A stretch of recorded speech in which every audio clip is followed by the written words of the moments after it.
Hey, welcome again. We're doing another edition of our Pages Promotions Virtual Book Festival Autumn 2020. We are having a blast in October. This is so much fun.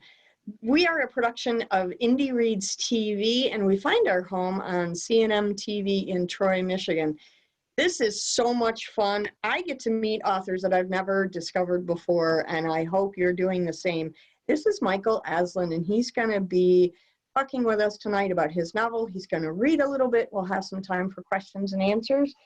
I'm so excited because I don't get to meet new authors as often as I'd like, so I'm super jazzed. Welcome to the program, Michael. Well, So can you tell us a little bit about your background, a little bit about what you do in real life, and then how you started writing? and I guess in real life, I work in a foundry, work in the quality department there. So it's kind of Okay. quite a bit different from writing. But I guess how I got into writing was just kind of something I had to do, something I just had in me, I guess. So I sat down and started working at it. And I guess basically that was So this is the a thing. question that's been going on around the group a lot lately. When did you first start writing? Oh, really, probably more seriously, maybe 6 years ago. Okay.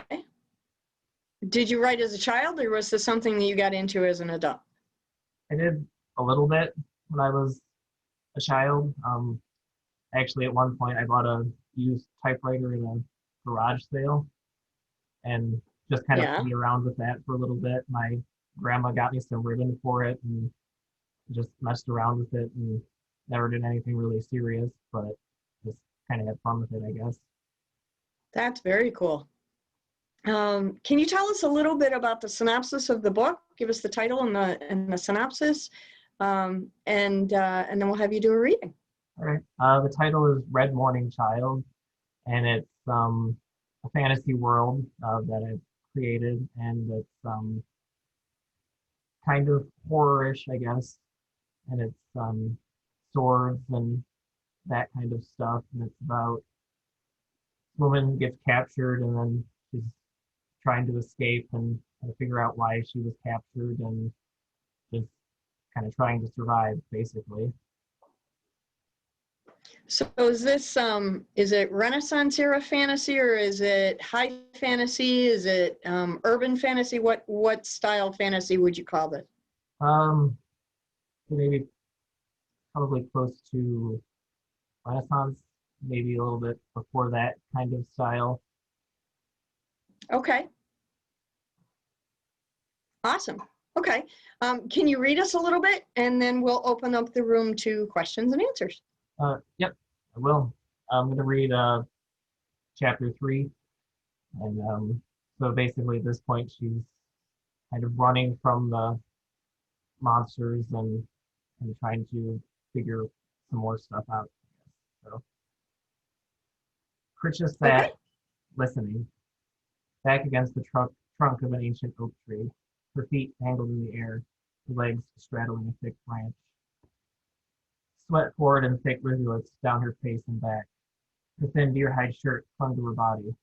She took several deep breaths to slow her heart. She had not stopped running, only lessened her pace after a while. For the entire night and most of the morning she had kept it up. Even when her legs had been too weak, even when her lungs felt they were on fire, she had kept going.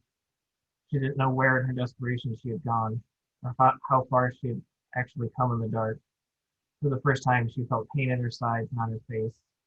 Blood soaked her clothes as well as sweat. Her shirt, sliced in several places where the claws of the LaRue had grabbed at her. Scratches covered her hands and face from where the branches had whipped her in the dark. She closed her eyes. She let the gentle swaying of the tree lull her to sleep. She should be safe. The LaRue were too slow. They would never have come this far. It had been a day and a night since she had last seen them. She should have put them far behind her by now. Yet she couldn't shake a fear that clung to her like sweat. That they knew where she had gone, that they'd kept up their pursuit, and even now they were closing in about her. Just as she began to drift off, she heard a snap. Her tired body was on alert in an instant. Tense like a spring, she listened, ready to shoot up and vanish, despite her exhaustion. More snaps, the movement of many feet, clumsy feet, feet not accustomed to the forest, rude feet.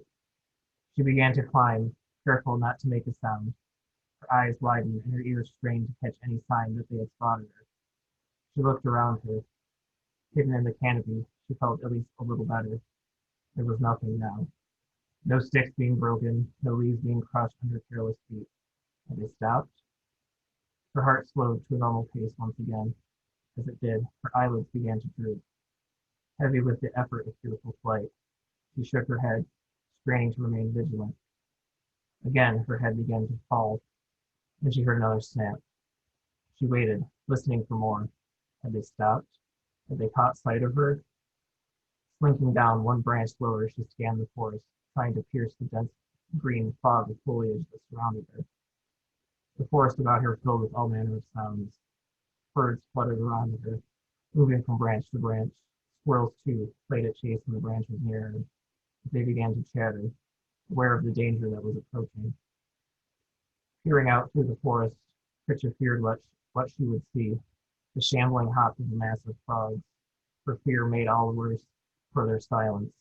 Why did they not call out like they normally did? There was more crunching of leaves and the careless snap of fallen branches. They were getting very close, yet she didn't run. For some reason, her curiosity held her there, and she, along with the birds and squirrels, waited. They listened and waited for those that disturbed the peace of their forest. She caught it, but only briefly, a flash of black to the green and brown of the forest. The careless feet were moving closer to her perch. Pritchett moved around the tree, putting the massive trunk between her and the black shape below. Watching with her face half hidden behind the trunk, she saw them now. A group of men. There were at least 10 of them. Most wore black leather armor, others brown. They all carried swords and rough sacks slung over their shoulders. They were soldiers. Pritchett had seen more like them before. The way they stayed together so neat and orderly. The way they carried themselves, watching, but paying little heed to the forest about them. Southerners. They had dark hair but pale skin, so not too far south. But what were Southern soldiers doing so near the water's hold, venturing north of it, no less? Pritchett kept her distance, but followed them the rest of the afternoon. They stopped near a small muddy stream, one that didn't flow straight into the reservoir. They moved about, setting up their camp for the night. As Pritchett watched them, her eyelids began to fall to the heavy pressure of exhaustion. She tried to fight, tried to resist. She had been fighting too long. It was a fight she couldn't win. Not anymore. Pritchett jumped. With a start, she was awake. She peered into the darkness about her. The fire the soldiers had built dwindled. There was little more than a glow now. Pritchett stood on a branch, crouched, ready to move in an instant. What had roused her from her slumber? What had caused her to jump? She listened, waiting for any sound, for any indication of what might be waiting for her in the dark. There was a rustle of leaves from below, and she sprang upward, reaching for the next branch. Her reach fell well short of the branch above. Something held her back. Something gripped her about the ankle and held fast. As she leaped up and held her, with rough jerks, she was pulled back down. It was only a moment that she stopped, hardly long enough for her to realize what was going to happen next. She swung around the lower branch, her head nearly missing the branch that she had left from.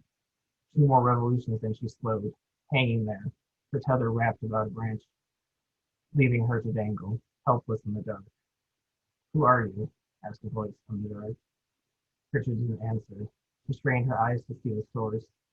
Even in the light of 3 sister moons, she couldn't see a face, or even a figure for that matter. Why were you following these soldiers?" asked the voice. Still Pritchett could not see the source. "I was curious," she replied. "About what?"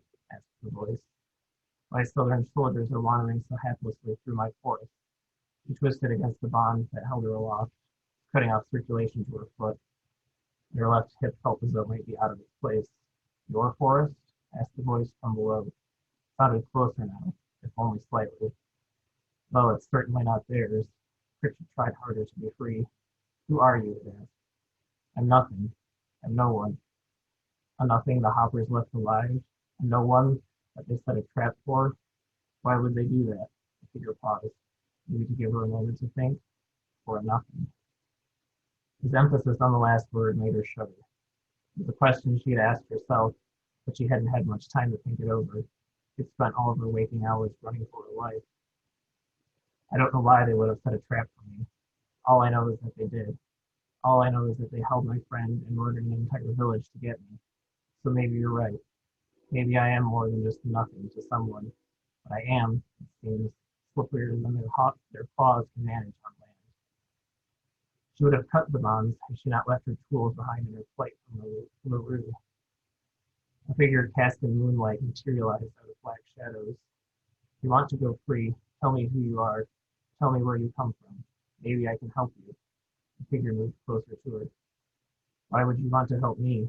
I don't even know who or what you are. For that matter, you don't know who I am. In the three moon's light, she saw the figure pull something from a sheath. The sparkle of well-honed steel flickered in her eyes, and she writhed all the more against each other.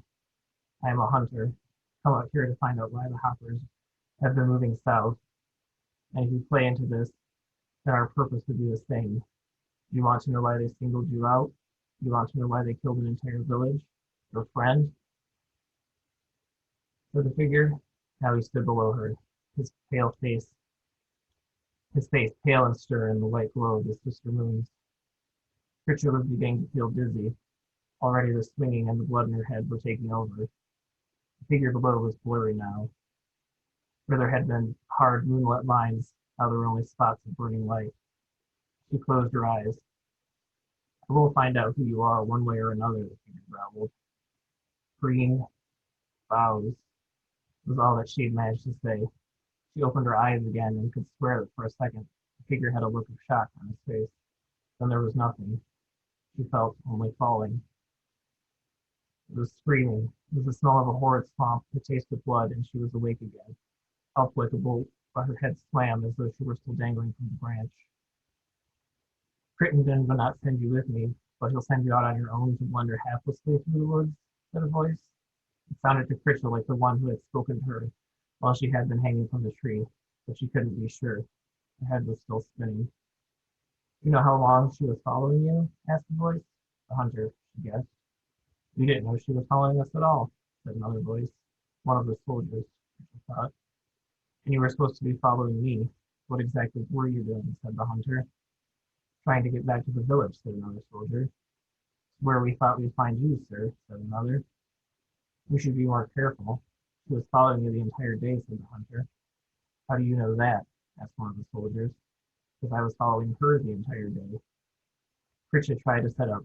Her head swam, her hands and feet were bound. They hadn't noticed her attempt to sit up. She closed her eyes and lied back down. You say that you were going back to the village? Yes, sir, said one of the soldiers. All of their voices sounded so similar. Then why were you going this way? Couldn't you see the smoke? The hunter asked. What do you mean, sir? Asked one of the soldiers. I mean that the direction they're heading is not toward the village. I mean that you have no idea what you're doing out here. You built a fire. Do you have any idea how much the hoppers like the warmth of a fire? There was no immediate response from the soldiers. Pritchard wondered, hoppers? He must mean the LaRue. She hadn't thought about it, but yes, the fools had built a fire, and the muddy stream. They really come that far from the water's hold? She strained to listen, to hear the other sounds the night held. She heard nothing. She wiggled and twisted against her bonds, pulling at her wrists and ankles to be free from the ropes. Soldiers turned to look at her, watching her fruitless struggle. How stupid are you? She cried through gasps with panicked breath. Let me. Then she heard it, soft and wet, a foot in mud, a careful foot, a foot that carried a grotesque body with cruel intention. Then she heard another, and another. The soldier's eyes followed hers to the banks of the stream. Where in the pale light of the moons, something was moving.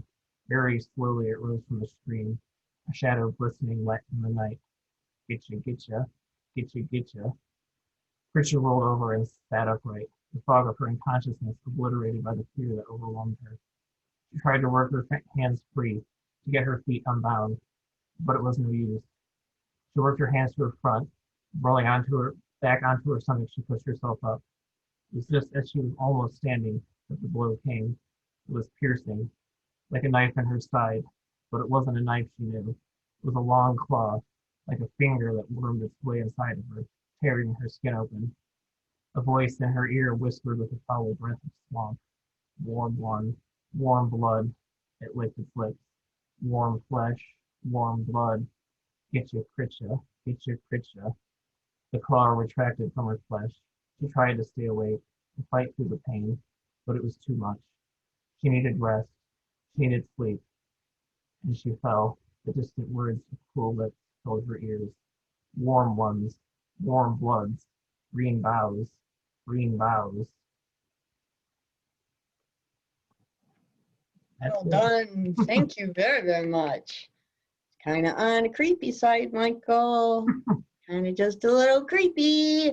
Yeah. Um, so everybody feel free to turn on your microphones and join us in conversation. If anyone has any questions, oh, Deborah, look at you, go. I had the pleasure of meeting Michael, I don't know, but it was probably a couple of years ago now at a writing retreat where I think you actually read that same chapter, because I remember like the get you Mm-hmm. part. And I don't read a lot of fantasy. I just want everyone to know I read Michael's. He is a master at the suspense and, you know, just drawing you in, and you feel it, you see it, and it is creepy, which I love. Creepy. I Yes. was thinking it's a good thing we're not sitting outside around a campfire, because I don't know how Yes. comfortable I'd be. Yeah. So Anyone yes. else have questions or comments for Michael? I'm going to revive a question from the last virtual book festival. Are Yeah. you more of a plotter or are you a pantser? Thank you, Kate. I'd say I'm more of a pantser. Because really with this story, I had absolutely no idea where it was going. Like I'd written the first chapter, and then it was just that was pretty much all I had. And then I read it to a writers group, and they were like, "Oh, you like that? Where is it going?" And I had absolutely no idea, so I just kind of started working from there. That's how I work. Yeah. Yep. Yeah. This is yeah, me and Diana, our favorite feud, because we love each other dearly enough that we can fight over something like this. Yeah. Yeah, I was just talking with Michael about this the other day, that, you know, editing is easier when you have a plot map. So, anybody else have any questions before I pose one? Questions, comments, anything from anybody? I have another one if I can have two. Yeah, of course. So this is my other favorite question from the one earlier in the year. What would you say is your most unusual source of research that people are like, really? You can find stuff on there? Oh, cool. I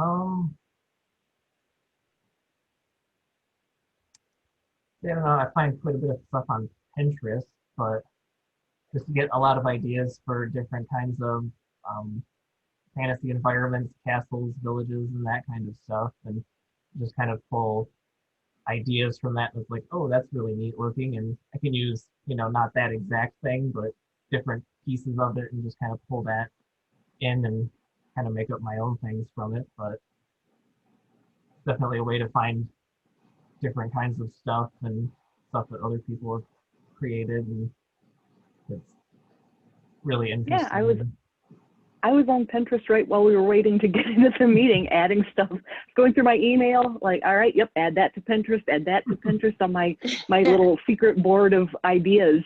Yeah. So that's awesome to hear that. I find that fascinating, because I can't get ideas from images. I don't dream in images, I dream in words. So for me, the idea of looking at an image and getting an idea for a story is kind of unusual, but I noticed that going out into the world and those experiences of life, I get a lot of ideas that way. Have you been to the Renaissance Festival? Have those things kind of fueled your writing as well? Actually, I just went for the first time this year, even though it wasn't actually the full The Renaissance drive-through? Festival. But yeah, I'd never actually gone before, so I highly recommend it if you get a chance to go in person at some point because it's super fun and the interactivity is a lot more engaging than doing the drive-through version. yeah, yeah, I would imagine it's.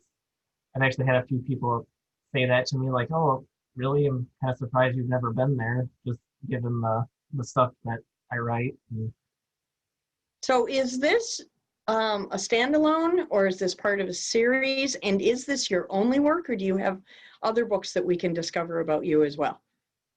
so far, this is my only published book, and I'm thinking I'm kind of working on building it as part of a series. But yeah, right for right now, it's the only one that I have out. So Awesome. Okay.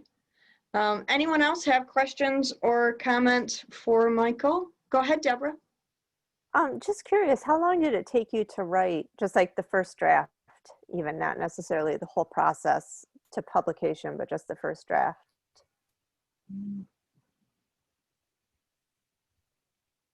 maybe probably pretty close to a year. Okay. Just to do the first draft, that's not including edits? Yeah, yeah, that would be just about just the first draft. Okay, Okay. awesome. That's awesome. Yeah, I know fantasy is not something I can write in. I do not have the Yeah, I Sherry's shaking I her have head a too. I mean, like, I have a good imagination, but to create entire worlds and everything, I've tried it and I fail spectacularly at it. So yeah, to write, if I tried it, it'd probably take me at least 10 years just to get the rough draft out there. So Yeah. Anybody else have questions or comments for Michael?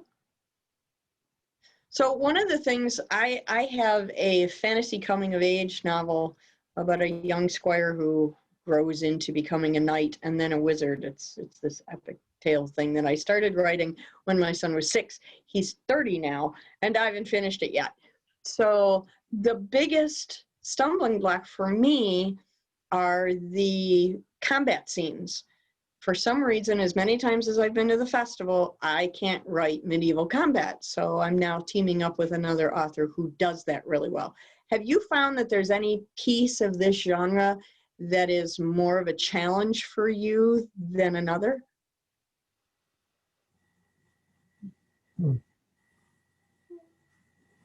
Like, is it like Deborah said, world building? Do you have issues with world building or language building or magic building? Or what would you say is the biggest challenge in writing the genre for you? Yeah, it would probably have to be language building. It's something I've kind of run across where it's trying to kind of keep it consistent with the stuff that I'm making up, and it's sometimes I don't know, trying to make it so it's not too off the wall, I guess, where it's kind of understandable or just kind of consistent across the whole world. And it's, I don't know, that to me is probably the most overwhelming part. Yeah, I've always been fascinated with Tolkien because he made up whole languages to go with his work. Yeah. I could never do that. I don't hear English all that great, so a different language, forget it. Yeah, not me either. Yeah. Anyone else have comments or questions for Michael as we start to wrap up our evening? One popped into my head just as you were saying that. So we already know that you're definitely, where you're going to get your research, but how do you keep track? Because I'm not a fantasy writer. How do you keep track when you're world building? And this is a creation from your mind. How do you keep track of it? Lots and lots of little notes. I just have pages and pages of them, basically. Do you have like sticky notes all over your house? No sticky notes. It's mostly just like pages off of notepads and stuff like that. That I'll just write down ideas, like if I'm at work or wherever I am, and just kind of jot stuff down. Yeah, I just end up with all these notepad pieces that are all over the place, and sometimes it's kind of hard to keep track of. But I've tried to put them in binders and stuff too, and then that way it's sort of consistent, and I can kind of look back and remember You at the least things have I a come up with. you at least have a single pile to refer to instead of 8 of them that way. Yeah. Yeah. Awesome. Anyone else have questions or comments for Michael? No? Okay.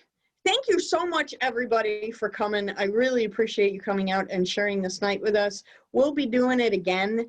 We're going to have Michael back for a longer conversation later in the month, and then all month long. We've got another 15 days of this, people. So come on back. Bring your friends. Tell your family. Bribe people with chocolate. Whatever you got to do to get them out, because we want people to discover these authors that the big houses don't carry. So I've found some of my favorite reads that come from indie authors, so I want to help you guys get the exposure you deserve.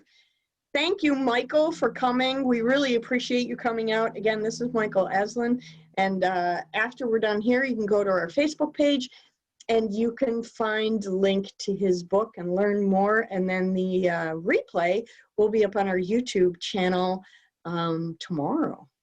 So thanks again, everybody, for coming. We really appreciate it. This has been Pages Promotions Virtual Book Festival Autumn 2020, a production of Indie Reads TV, and we find our home on CNM TV in Troy, Michigan. Thank you, everybody, for coming. Have a lovely night. Thank you. Bye-bye.